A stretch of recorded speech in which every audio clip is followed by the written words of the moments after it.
Stress is something we all go through. It is a common feeling we get when we feel under pressure, overwhelmed, or unable to cope. Though these feelings are unwanted, stress is just one of the many hurdles college students face. Short-term stress can help students like myself polish an essay, study for an exam, or pursue a career opportunity. However, stress becomes harmful when it occurs for too long or is chronic. Chronic stress is a form of stress that occurs over a long period of time that can have serious effects on your physical and mental health. This is a message from your typical college student on how I de-stress from my busy work week. Typically, I wake up at 9 a.m. to start my day so that I can get to my 10 a.m. classes on time. I get on my normally very packed bus. From this video you can see it's not that packed and I was lucky today, but sometimes the bus is so full you actually miss it. Those days are incredibly stressful, but what are you going to do about it besides wait for the next bus? After my first class, I always have an hour or two of free time, which I normally spend at the library to catch up on schoolwork. After my breaks, I have 2 more classes to attend before I finish my school day.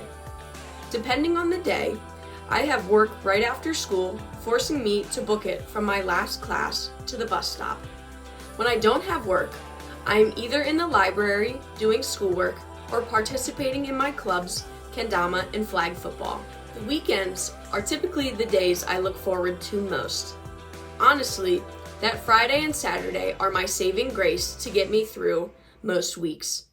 Those days I spend either catching up on sleep, hanging out with friends, or catching up on any loose errands I was not able to do during the week. Now, you may look at this and think, that's not very stressful. What is she even talking about? And my response to that would be, everyone experiences stress differently.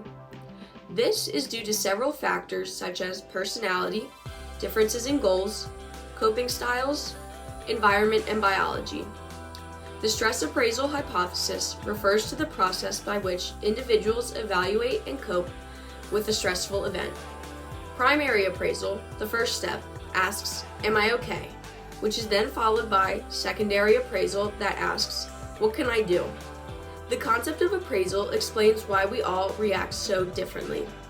Like appraisal, coping is another key aspect to understanding why the outcomes of a given stressful situation can vary from person to person.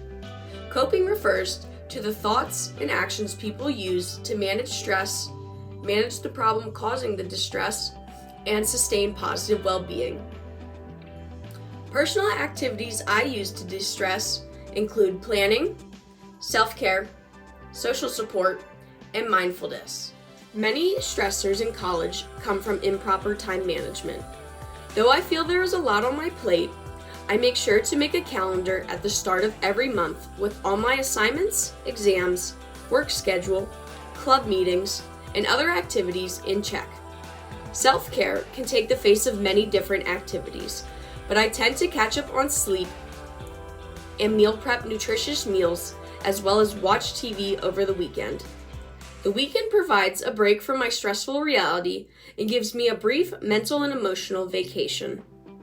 Social support can also come in many forms. For me, that involves either going to a sporting event, someone's house, or bars with my friends. Finally, what I would say is my most useful tool in de-stressing is mindfulness.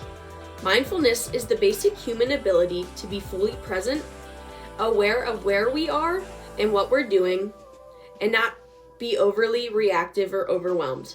The process is normally done through meditation, but can also be done during everyday activities like cooking, cleaning, or walking, which is how I normally practice it myself. It's in the nature of the human brain to think, analyze, and figure things out. But this practice is a way to gently retrain the mind to settle into the present moment. By practicing mindfulness over and over, you can teach your mind to be still. With a still mind, one cannot think about stress. My final take-home message would be that college is meant to be stressful. If it wasn't stressful, everyone would have a degree. How one manages their stress is the key to a successful experience in college.